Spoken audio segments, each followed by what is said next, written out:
Here's a sim on the new revenue recognition rules. Drake Corp enters into a contract to perform a project for a customer. They tell us when Drake Corp completes the project by the deadline, they'll be entitled to $50,000 of consideration. But they'll also be entitled to an additional $500 of consideration for every business day ahead of the deadline that it completes the project. And if Drake finishes a week ahead of schedule, it will receive an extra $2,500 of compensation, because that would be 5 days times $500, you see. So what we have here is called variable consideration in a contract being entered into with a customer. And if you remember your steps to recognizing revenue under the new rules, one of the early steps was to determine the amount of consideration. So we're not recognizing any revenue yet. We're just determining the amount of the consideration under this contract. And often it's easy, but sometimes like this, it's variable. We don't know how much they're going to get because they could get more if they finish early. It says that Drake is attempting to determine the total transaction price based on the likelihood of finishing early and receiving the additional consideration. Now they tell us Drake determines that it's 30% likely to finish on time, 50% likely to finish a week ahead of schedule, and 20% likely to complete the project 2 weeks ahead of schedule. And they want us to use what's called the expected value approach to determine the total transaction price of the contract by completing the table below. So the table is going to be based on whether they finish on time and what's the probability of finishing on time, whether they finish ahead, a week ahead, and what's the probability of that, and what if they finish 2 weeks ahead, and what's the probability of that. And we'll sum all the probability amounts after we weight them in a weighted average calculation. So this is just a weighted average calculation. But most FAR candidates wouldn't understand what to do here because this hasn't been around that long, this concept of variable consideration. So what we're going to do here is we're going to say that since they're supposed to get $50,000, that's the consideration due if they finish on schedule. Let's start with that. Let's start with, what if they finish on schedule and get $50,000? What's the probability given of them finishing on schedule? And they tell us 30%, which would bring the probability weighted amount to 15,000. So put that in the last column. Across you have 50,000 times 30%, 15,000. But 15,000 is not the answer because there's two other scenarios. And they want us to do an expected value approach, which is based on scenario analysis. What's the second scenario? They finish 1 week ahead. And if they finish 1 week ahead, then they get $2,500 more, which would put them at $52,500 of total consideration. And what's the likelihood of that that's given? 50% is given that they're going to finish 1 week ahead. And that'll give you a probability weighted amount of $26,250. And that's all we're looking for. What's the probabilities of each scenario? So now we go to the last scenario where it says they might finish 2 weeks ahead, and if they do, they'll get $55,000. That's just $2,500 times 2 weeks. And they give us 20% as the expected approach. There's only a 20% chance of finishing 2 weeks ahead. And if you multiply that across, that's 11,000 in probability weighted amount. And then add them up. If you add all three of them up, then the variable consideration would be $52,250. And that would be the answer to what's the total transaction price for this contract. Now, they can't recognize that revenue now, but That's part of revenue recognition, is to determine the transaction price.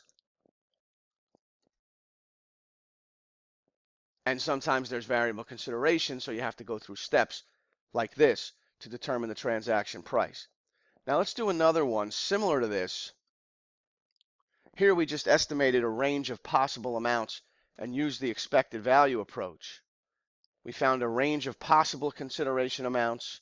We weighted them by their respective probabilities of occurring. They have to give you the probabilities of each scenario. And then we have to sum them up, and that's going to represent the total expected value of consideration. Even though there's probably little chance that they're going to get $52,250, but that becomes the total transaction price, you see, under this contract. And we don't recognize that as revenue yet because they haven't earned it yet. But that is one of the steps to recognizing revenue, is determining the transaction price. What are the other steps to recognizing revenue? Do you remember the steps?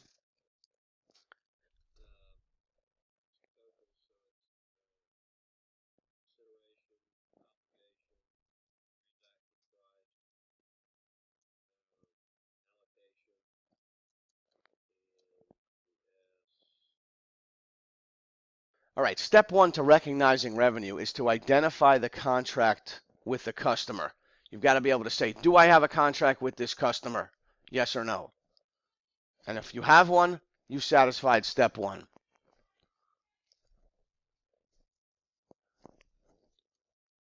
And then if you have a contract with the customer, step two is to identify the performance obligations under the contract.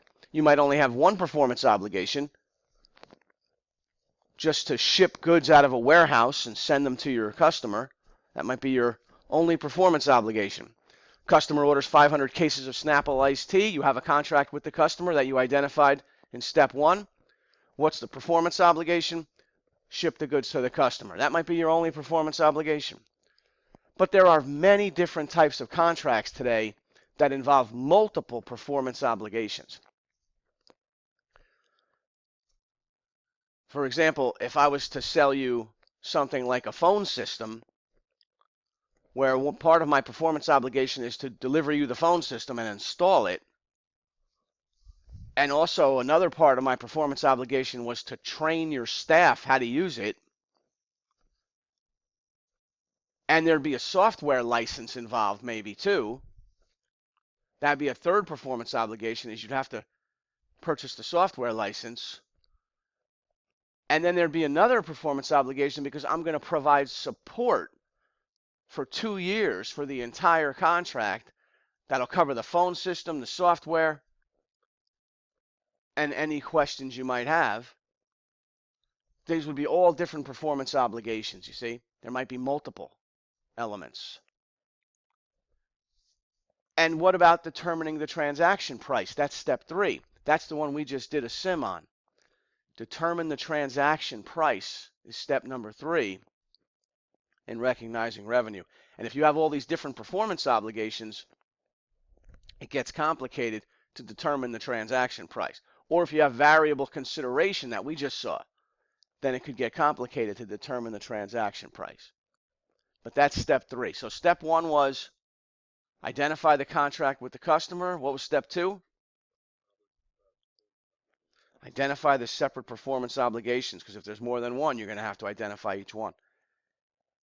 And if there's multiple obligations, then determining the transaction price is going to be complicated because each performance obligation might have a separate standalone price. So determining the transaction price would be step three. Then step four is allocate that transaction price to the separate performance obligations.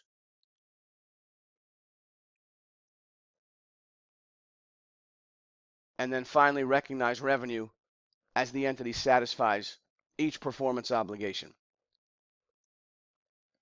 That's the 5 steps. And the reason why I just went over that is because we just picked out step three and did a sim on step three, determining the transaction price when there's variable consideration. Now I want you to go to part 2 of the sim, where it says Armand Corp, because we're going to do another variable consideration sim, slightly different though. The one we just did with weighted average scenario, expected value, sometimes you'll do that if they tell you that that's the way the company is going to determine the transaction price. But they might say they're going to determine the transaction price differently. Let's look at part 2. Armand Corp enters into a contract with a customer to provide a service. Customer agrees to pay $5,000 if Armand Corp achieves what we're going to call minimum specifications. We don't know what minimum specifications are. We don't need to know. We just know that the customer is agreeing to pay $5,000 if Armand achieves minimum specifications under the contract. But customer agrees to pay $10,000 if Armand also achieves what we're going to call additional specifications. So if they exceed that minimum specification, they're going to get more consideration. So only 2 things could happen here under this contract. They're either going to achieve minimum specification and get $5,000, or they're going to exceed the minimum specification and they're going to get $10,000. In the previous sim, there were 3 possibilities. Do you remember? They might finish on time, they might finish a week ahead, they might finish 2 weeks ahead. Here, there's only 2 possibilities. They're either going to achieve minimum specifications and know better, or they're going to do better and achieve additional specifications. Now, here's what we don't know. Armand determines that it has a 30% chance of exceeding the minimum specifications without meeting the additional specifications, and a 70% chance of exceeding the additional specifications. So they have a very good chance, they think, of getting the $10,000, right? Because they only have a 30% chance of not meeting the additional specifications. Because there's only 2 possible outcomes, they're telling us, Armand Corp is deciding to use the, quote, most likely amount rather than the expected value that we did in the last sim, right? They're not going to use expected value. They're going to use the most likely amount. Fine. So determine the transaction price for this contract using the most likely amount. And the answer is $10,000. Because there's only 2 possible outcomes and they decided to use the, quote, most likely amount, then they have most likely to earn the $10,000 because they told us there's a 70% chance of it. Where there's only a 30% chance of earning the $5,000. We're going with the most likely amount, they're telling us. So the consideration or the transaction price here should be $10,000. Now that doesn't mean they're recognizing revenue right now. They're not. They're just determining the transaction price to be $10,000. You could have used the expected value method here, right? And you would have taken each possible outcome, 30% chance of getting 5,000, 70% chance of getting 10,000, weight it and add it, right? You could have done that. But you would have gotten that wrong in this sim because they told you not to do that.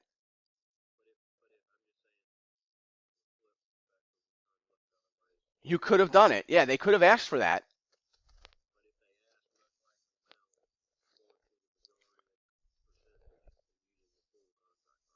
Yes, if they ask for the most likely amount, you've got to read the facts carefully and see which one's most likely. And with 2 possible outcomes, using the most likely amount makes sense in the real world and on the exam. With 3 or more possible outcomes, the expected value method makes more sense. And isn't this better than memorizing an acronym? Right. All right, so now let's go to part 3. Part 3, little different situation, different story here. We're not going to do expected value or most likely amount. There's plenty of revenue recognition to go. So here, Big Corp sells a home theater to a customer for $14,000 with 3 years interest-free credit, which means the customer's not going to pay Big Buy Corp for 3 years, but the customer's going to get their home theater right now. The customer's going to take delivery of the home theater today or right away, a couple days from now. The $14,000 is payable to Big Buy Corp, but not today, not until 3 years go by. All of year 6, all of year 7, and all of year 8 is going to come and go, and Big Buy Corp's not going to have anything to show for it until the very end when they're going to get $14,000. It says it's interest free, so they're not even going to get any cash interest. They're just going to get $14,000. However, Big Buy Corp is still going to have to recognize interest income as if they are getting the cash interest, because that's the way the rule is. There's no such thing as free money. So even though you're not going to get any interest because you made a deal that says you're not going to get any interest, you still have to recognize interest income as if you are going to get it, you see? And it tells you their cost of capital is 7%. And they tell you the present value of $1 for 3 periods. Since there's only going to be one payment, you're going to use the present value of $1 for 3 periods at 7%, and it's going to be 0.816285. And determine the Big Buy's transaction price for the sale of the home theater and round to the nearest dollar. So the transaction price is not $14,000, even though that is what they're going to collect at the end of 3 years. But we're going to go with the present value of it because we're not getting that money for 3 years if we're Big Buy. So the transaction price becomes $11,428. And remember, determining the transaction price is a big part of revenue recognition. It was step 3. So we have to determine the transaction price. And when you have to wait 3 years or more than a year to get your money, then you have to use present value. If you only had to wait 3 months or 6 months or 9, you wouldn't have to do this present value calculation. But because you're waiting more than a year to get your money, the transaction price has to be discounted to present value. So we're going to debit and we're going to credit. The question is, what are we going to debit and what are we going to credit? Well, since we shipped out the home theater and the customer has it now, we can recognize the revenue right now.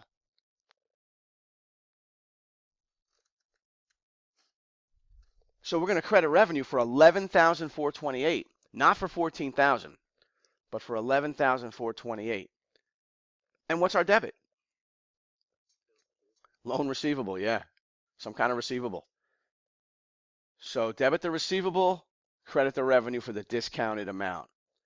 And just remember, if the time between the transfer of the goods and services and the payment by the customer, if that's anticipated to be less than 1 year, then you would certainly not have to discount. You could use the $14,000.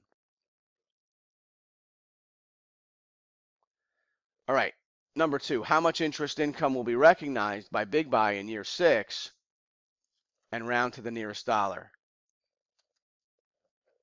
So the first year is year 6, and all you got to do is take that initial 11,428 multiplied by 7%.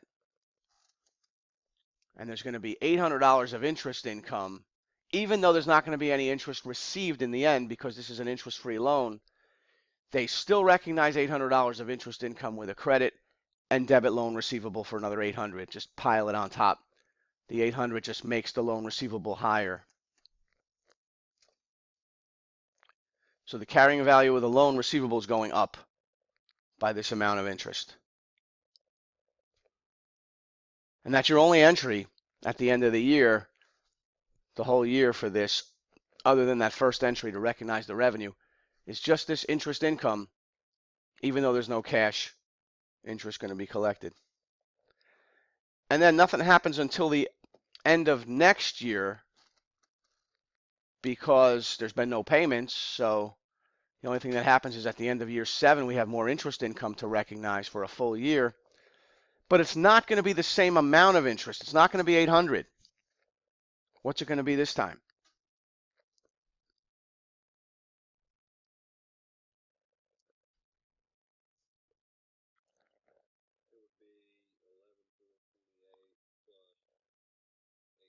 Yes, add the 800 to the old carrying amount. Get a new carrying amount. Right, and there's 856 for interest income in the second year, and just debit loan receivable, credit interest income, 856. Notice the interest income is going to keep going up because the carrying amount keeps going up. And then number 4, how much interest income will be recognized in year 8?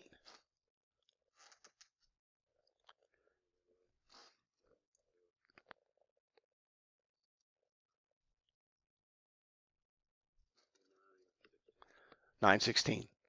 Debit loan receivable $916, credit interest income. And even though there's no cash, you recognize interest income every year as you wait to get paid. Now, at the end of year 8, you're going to get $14,000 cash. So debit cash $14,000 and credit loan receivable $14,000, which is now the carrying amount after those 3 years of interest income that we compounded and kept adding to the carrying amount. We got the carrying amount up to $14,000, which is what we need it to be, because that's what we're getting in cash, $14,000, and that's how we're going to get the loan receivable off the books, by crediting it for $14,000.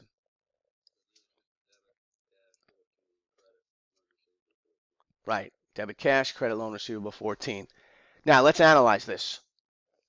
Although there were no payments during year 6 and year 7, and no payment in year 8 either until the last day of year 8, interest income was still recognized of $800, $856, and $916 for a total interest income over the 3 years of $2572.